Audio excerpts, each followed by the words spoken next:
Selamat datang di channel Alur Donghua.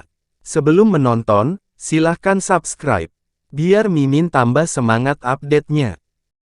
Kamu tidak tahu apa itu roh Vial? Sepertinya kamu tidak ada hubungannya dengan pengkhianat itu. Bagaimanapun, itu adalah kejutan besar yang menyenangkan untuk dapat memulihkan Vessel. Adapun apa roh Vial adalah, makhluk dari alam rendah sepertimu tidak berhak mengetahuinya. Setelah aku menangkapmu dan mencari jiwamu, aku akan mengirimmu ke jalanmu, kata Maliang dengan senyum dingin. Setelah suaranya menghilang, botol hijau tua di tangannya menghilang, sementara segel merah di tangannya yang lain terlempar ke depan. Tiba-tiba, segel merah menghilang, tetapi 8 sungai darah turun dari langit sebelum berubah menjadi 8 naga darah bercakar 5 yang menerkam dengan ganas ke arah Hanli. Kedelapan naga darah ini semuanya sebanding dengan makhluk tahap Grand Ascension, dan di mata Maliang, mereka lebih dari cukup untuk menjaga duo Hanli. Tepat pada saat ini, Taois Xie berubah menjadi kepiting emas raksasa di tengah kilatan petir perak, lalu mengayunkan penjepit raksasanya ke udara, mengirimkan 2 bola petir seukuran rumah meluncur langsung ke arah 2 naga darah.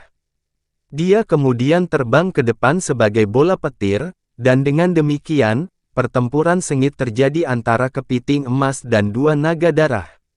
Sementara itu, Hanli menarik napas dalam-dalam dan menyimpan botol birunya, dan lautan pedang biru di sekelilingnya tiba-tiba berubah menjadi formasi pedang besar yang membentang seluas lebih dari 100 hektar. Dia mengarahkan jari ke formasi pedang dari jauh, dan bola cahaya biru muncul di tengah formasi sebelum berkembang dengan cepat, diikuti oleh naga biru raksasa yang panjangnya beberapa ribu kaki terbang keluar dari cahaya biru. Naga itu berwarna hijau cerah, dan setiap sisiknya berkilau dengan cahaya dingin. Begitu muncul, ia menerkam ke arah naga darah yang paling dekat dengannya. Naga darah segera membuka mulutnya sebagai pembalasan, melepaskan pilar cahaya merah yang menghantam tubuh naga hijau dengan akurasi yang tepat. Namun, garis pedang Qi yang tak terhitung jumlahnya segera keluar dari tubuh naga hijau untuk membasmi pilar cahaya merah, meninggalkan naga hijau itu sepenuhnya tanpa cedera. Ekspresi Maliang sedikit berubah setelah melihat ini, namun sebelum dia memiliki kesempatan untuk merumuskan pemikiran konkret, naga hijau dan naga darah telah berbenturan. Dalam rentang waktu tidak lebih dari 2 napas, naga darah itu tercabik-cabik. Namun, 5 naga darah yang tersisa juga memanfaatkan kesempatan ini untuk melepaskan serangan kuat ke arah naga hijau secara bersamaan. Naga hijau itu tetap sama sekali tidak terpengaruh karena garis-garis pedang mematikan Qi yang tak terhitung jumlahnya dilepaskan dari sisiknya sebagai pembalasan. Tepat pada saat ini, naga darah yang baru saja tercabik-cabik langsung beregenerasi sebelum menerkam lagi ke arah naga hijau. Meskipun pedang Qi yang dilepaskan oleh naga hijau sangat menakutkan, itu dengan cepat penuh dengan luka karena mengambil ke-6 naga darah sekaligus, dan setelah merobek naga darah lain dalam serangan, itu juga dihancurkan oleh cahaya merah. Naga darah yang tersisa segera berbalik untuk menyerang Hanli, yang membuat segel tangan tanpa ekspresi, dan formasi pedang biru di depannya tiba-tiba menghilang. Detik berikutnya, formasi pedang muncul tepat di bawah naga darah, dan naga biru lainnya muncul untuk berbenturan dengan naga darah lagi. Sementara itu, Hanli tetap diam di tempat, dan meskipun sepertinya dia menahan 5 naga darah dengan mudah, dia sebenarnya mengeluarkan sebagian besar kekuatan sihirnya untuk mempertahankan formasi pedang. Saat ia telah berkembang di basis kultivasinya, formasi pedang Azure Coil telah menjadi sangat kuat, tetapi pada saat yang sama, itu juga menghabiskan lebih banyak kekuatan sihir. Jika tahap Grand Ascension biasa dengan kekuatan sihir rata-rata dan indera spiritual ada di tempat Hanli, mereka tidak akan dapat menggunakan harta atau kemampuan tambahan saat mengendalikan formasi pedang ini. Maliang mengangkat alis saat melihat ini, dan dia tiba-tiba membuat segel tangan sambil melantunkan mantra.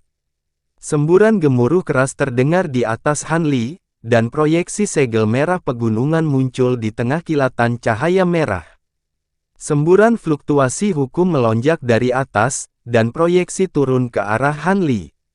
Alih-alih khawatir dengan ini, senyum tipis muncul di wajah Han Li. Seperti yang diharapkan, kekuatanmu telah sangat lemah, kamu bahkan tidak bisa membayangkan 4 raksasa boneka roh darah lainnya lagi. Setelah itu, dia mengayunkan selongsong ke udara untuk melepaskan 3 gunung ekstremnya, yang membengkak hingga setinggi lebih dari 100.000 kaki. Trio gunung bentrok dengan proyeksi segel raksasa di tengah ledakan yang menghancurkan bumi, dan mereka berhasil menahan proyeksi, mencegahnya turun lebih jauh. Pada saat yang sama, fluktuasi hukum yang dilepaskan oleh segel merah mencakup area di bawah, menyebabkan kekuatan sihir Han Li menjadi sangat lamban. Namun, Han Li tetap sama sekali tidak peduli ketika tanda pedang hijau tua muncul di lengan bawahnya, dan ledakan fluktuasi hukum lainnya langsung meletus. 2 semburan fluktuasi hukum bentrok dengan keras sebelum memberantas satu sama lain, dan dengan demikian, kekuatan sihir Han Li kembali ke sirkulasi normal. Ma Liang cukup terkejut melihat ini sebelum ekspresi marah muncul di wajahnya. Jika dia berada di puncak kekuatannya, rangkaian gunung ekstrim yang tidak lengkap dan harta karun surgawi yang mendalam tidak akan cukup untuk melawan segel darah roh miriat miliknya. Namun, dalam kondisinya yang sangat lemah saat ini, dia tidak bisa melepaskan sebagian besar kekuatan segel itu. Saat dia ragu-ragu apakah dia harus melepaskan beberapa jenis serangan lain, Han Li membuat gerakan meraih, dan pedang kayu berwarna hijau tua muncul di genggamannya. Pada saat yang sama, Provenance True Devil Projection terbang ke depan dan menghilang ke dalam tubuhnya. Detik berikutnya, beberapa bola cahaya dengan warna berbeda terbang keluar dari tubuhnya, yang masing-masing berisi proyeksi roh sejati yang berbeda. Proyeksi mengeluarkan aura yang sangat kontras yang semuanya sangat menakutkan, dan mereka menghilang ke dalam tubuh Han Li lagi. Cahaya keemasan keunguan yang menusuk segera terpancar dari tubuh Han Li, dan ukurannya membengkak secara drastis saat sisik keemasan keunguan dan pola roh perak dengan cepat muncul di kulitnya. Pada saat yang sama, ia menumbuhkan 2 kepala ekstra dan 4 lengan tambahan, dan dalam sekejap mata, Vien Celestial raksasa dengan 3 kepala dan 6 lengan telah muncul. Ini tidak lain adalah transformasi nirvana ketiga Han Li, dan memiliki tanduk di 3 kepalanya. Jelas bahwa dia tahu bahwa menggunakan kemampuan dan harta normal akan sia-sia melawan keabadian sejati ini, jadi dia mengeluarkan kartu trufnya sejak awal.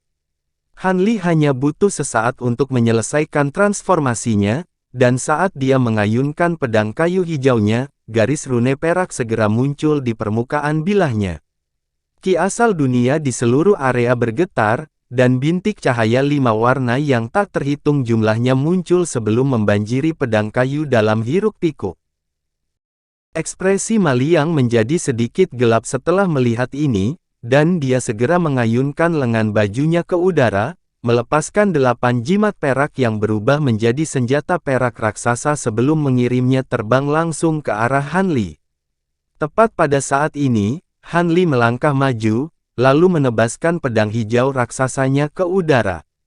Bulan sabit hijau tua yang sangat panjang dilepaskan oleh pedang sebelum mengembun menjadi garis tipis hijau tua yang melepaskan ledakan fluktuasi hukum yang menakutkan.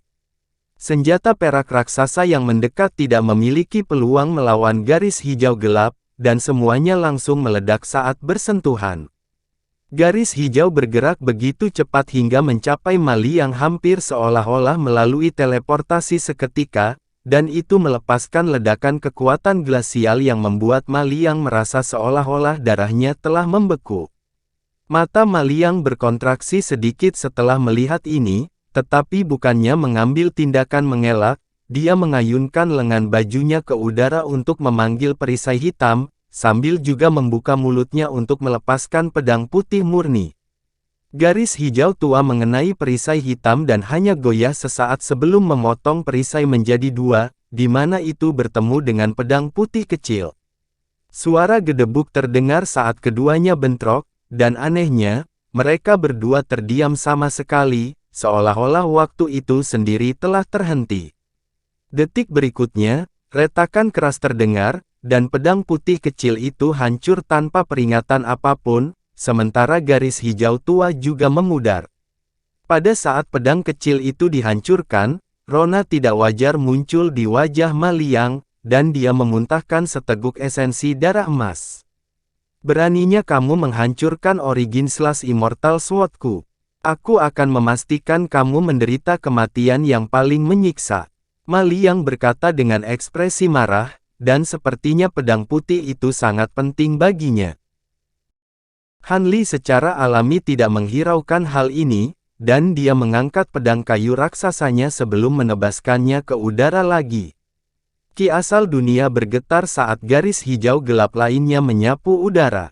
Ekspresi Ma Liang sedikit berubah saat dia mengayunkan kedua lengan bajunya ke udara, melepaskan hampir 100 harta karun dari semua jenis deskripsi yang berbeda.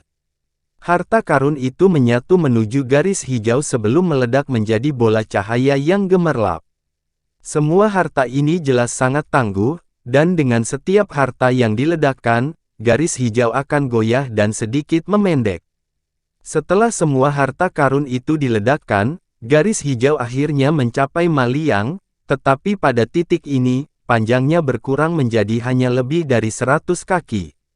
Salah satu jari Ma Liang berubah warna menjadi merah keemasan, dan dia menebaskannya ke arah garis hijau sebagai pembalasan. Jari itu segera meledak menjadi kabut darah, tetapi sedikit yang tersisa dari garis hijau itu juga memudar. Pada titik ini, Ma Liang terlihat agak buruk untuk dipakai, tetapi dia melemparkan pandangan dingin ke arah Han Li, dan berkata, melepaskan serangan kekuatan penuh ini menggunakan harta karun surgawi yang mendalam itu membutuhkan pengeluaran kekuatan sihir yang sangat besar. Tidak mungkin tahap kenaikan besar seperti Anda dapat melepaskan lebih dari 2 serangan itu. Hehe, selain itu, Anda harus mempertahankan formasi pedang besar itu, Anda tidak dapat memiliki banyak kekuatan sihir yang tersisa. Setelah itu, dia membalik tangan untuk memanggil seruling perak tembus pandang. Kamu akan segera tahu apakah aku bisa melepaskan lebih dari 2 serangan ini. Selain itu, situasimu tidak jauh lebih baik, kamu sudah menghabiskan kekuatan. Han Li terkekeh dingin sebelum membuat gerakan menyambar dengan 5 tangan, dan 5 senjata emas berat muncul di genggamannya. Haha, jangan khawatirkan aku punya lebih dari cukup kekuatan untuk membunuhmu. Ma Liang terkekeh dengan marah saat dia membawa seruling ke bibirnya. Detik berikutnya, semburan gelombang suara perak meletus di samping suara seruling yang merdu, dan ruang setelah gelombang suara perak menjadi agak buram dan tidak jelas. Begitu Han Li mendengar suara seruling, dia dikejutkan oleh rasa kantuk, setelah itu sekelilingnya menjadi kabur, dan di saat berikutnya, dia mendapati dirinya berada di dalam lautan darah yang bergolak. Makhluk jahat yang tak terhitung jumlahnya keluar dari lautan darah, dan hampir semuanya memiliki aura di tahap Grand Ascension. Menurutmu ilusi belaka seperti ini bisa membodohiku? Han Li tetap sama sekali tidak terpengaruh saat dia menyerang dengan 5 senjata emasnya, mengirimkan gelombang kejut yang hebat menyebar ke segala arah untuk segera membasmi makhluk jahat dan lautan darah di sekitarnya. Bahkan ilusi yang paling dalam pun tidak memiliki peluang melawan serangannya yang maha kuasa. Namun, senyum mengejek muncul di wajah Ma Liang saat melihat ini, dan dia terus memainkan serulingnya. Tubuhnya tiba-tiba kabur, dan sebuah proyeksi muncul dari punggungnya sebelum menghilang ke udara tipis. Pada saat yang sama, gelombang suara lainnya mencapai Han Li, dan dia mendapati dirinya berada dalam ilusi yang baru saja dia basmi sekali lagi. Han Li sedikit goyah saat melihat ini, tetapi pandangan yang tercerahkan kemudian muncul di matanya saat dia segera menyerang dengan senjata emasnya lagi untuk menghilangkan ilusi untuk kedua kalinya. Pada saat yang sama, Nas Chen Sol di dalam dantiannya membuat segel tangan, dan semburan energi dingin dan menyegarkan langsung mengalir melalui meridiannya dan ketiga kepalanya. Rasa kantuk di benaknya langsung menghilang, dan meskipun seruling masih dimainkan, tidak ada lagi ilusi yang muncul.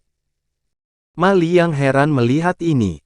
Seruling perak ini berpenampilan biasa saja, tapi itu adalah salah satu hartanya yang paling berharga, dan selama indera spiritual lawan tidak lebih kuat dari miliknya, mereka akan terjebak dalam siklus ilusi tanpa akhir. Dengan demikian, fakta bahwa Han Li mampu menahan efek seruling menunjukkan bahwa ia memiliki indera spiritual yang unggul. Karena kekuatan alam ini, dia sangat lemah, tetapi indera spiritualnya masih tidak kalah kuat dari rata-rata makhluk abadi. Karena itu, dia berpikir bahwa permainan serulingnya pasti bisa mengakhiri pertempuran ini. Sebelum Ma Liang memiliki kesempatan untuk mempertimbangkan kemampuan apa yang bisa dia keluarkan selanjutnya, Han Li mengambil langkah maju dan tiba-tiba menghilang. Ma Liang memiliki banyak sekali pengalaman pertempuran, dan dia segera bereaksi, menyimpan seruling peraknya sebelum muncul beberapa ratus kaki jauhnya dalam sekejap mata.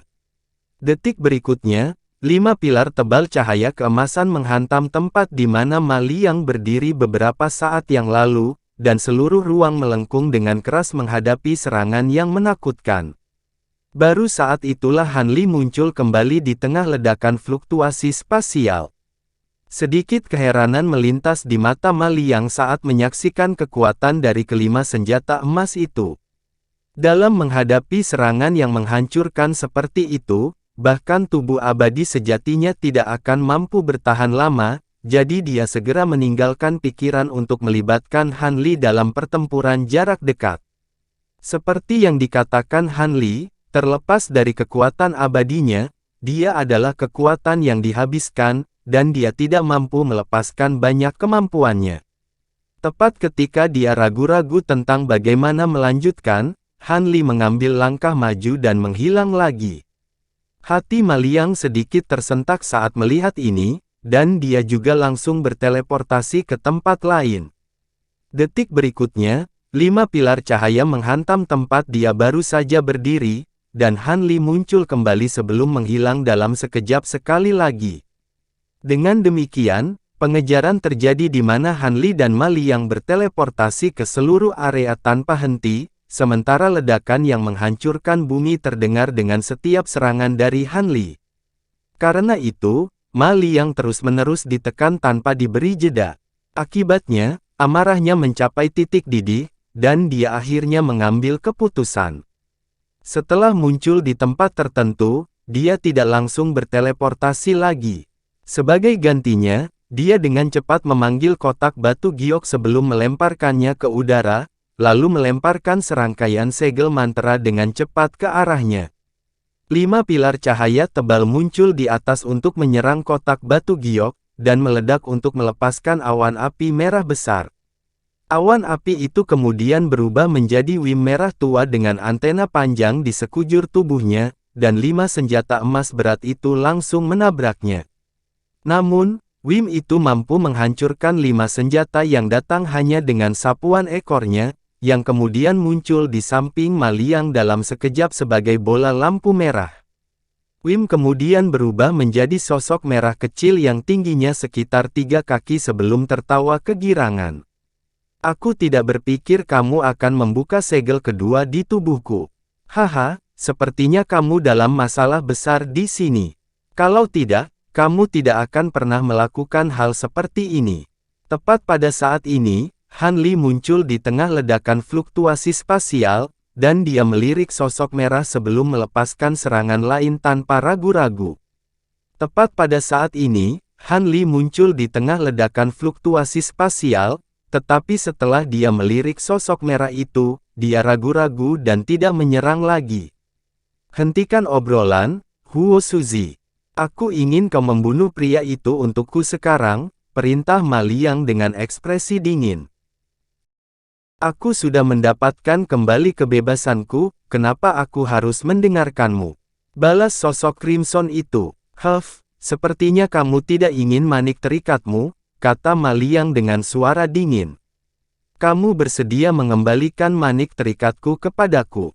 Sekarang setelah aku memperhatikanmu, kamu dalam keadaan yang sangat buruk, tidak heran kamu bersedia melepaskanku. Namun, kamu harus bersumpah demi nama Patriark Dao Jiu Yuan jika Anda ingin saya membantu Anda di sini, kata Huo Suzi. Ma Liang langsung marah setelah mendengar ini. Beraninya kau membuat permintaan kurang ajar seperti itu. Hehe, jika kamu tidak mau bersumpah, maka aku tidak akan membantumu, jawab Huo Suzi. Baiklah, aku bisa bersumpah atas nama Patriark kita, tetapi kamu harus tetap di sisiku selama 10.000 tahun lagi setelah kita kembali ke alam abadi sejati. Ma Liang berkompromi dengan ekspresi gelap. 10.000 tahun, hehe, itu bukan masalah, 10.000 tahun tidak lebih dari sekejap mata bagiku.